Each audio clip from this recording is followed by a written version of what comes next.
The first king was God, God the Father. He was the father of Adam. And all just government and authority is founded on the law of Patronus, which means our Father, the Father. And it continues by consent. But of course, if your government goes into debt by providing you with benefits, you can decide you don't want to consent, but it's already too late. You have to deal with the debt. And right now, Americans have nothing to pay debt with. They don't own their labor. They don't own their land. They don't own their money. There is no private property. We explain that in the article on law versus legal. Legal title is an apparent title that carries with it no beneficial interest. So you don't own anything. And so the reset coming along, wanting to end private property, that's already a done deal. They're just letting you know. You can voice all the objections you want, but until you repent and seek the kingdom of God, you really don't have a leg to stand on. The idea that Jesus said, "Call no man your father upon the earth, for one is your Father, which is in heaven." That's where you're supposed to be getting your daily bread. We are adopted by governments. We become children of the state through a process of manumission. It's a three-part process, and we covered in an article called No Man Father. In Matthew 18 it says, "And said, Verily I say unto you, except ye be converted, and become as the little children, ye shall not enter into the kingdom of heaven." So how are we converted? How do we become as little children?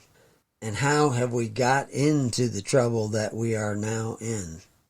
So what's happened is that you have returned to the bondage of Egypt, where you owe more than 20% of your labor to the government. You don't own your land. You don't own your labor. You don't own your kids. And you're casting your children out by the millions in abortions. All that was taking place in Egypt. You're just doing it to a greater and greater degree. So now, if you want to break the bands which have connected you to this Egypt, it's going to require God to do it. And so you're going to have to think differently, act differently, stop being a worker of iniquity, and then God can intervene. Kingdom of heaven is translated from the word Oranos. And the best definition of Oranos today, and actually even going back to ancient times, was everything between the sky above and the center of the earth. And that's the way the Romans used to look at owning land. If you owned land in Rome, you owned it to the sky above all the way to the center of the earth. And everything in between was yours. You actually had the title to it. People don't have that anymore. They have this title by permission, this legal title. And now this great reset is going to take all that away. You know, Roman law, along with many other cultures, believed that if a man owned the land, he owned it from the sky above to the center of the earth.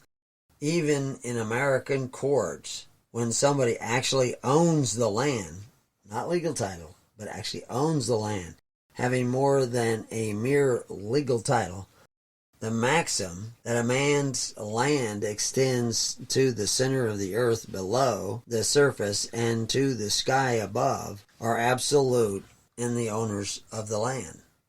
We don't have that anymore, but Christ still does.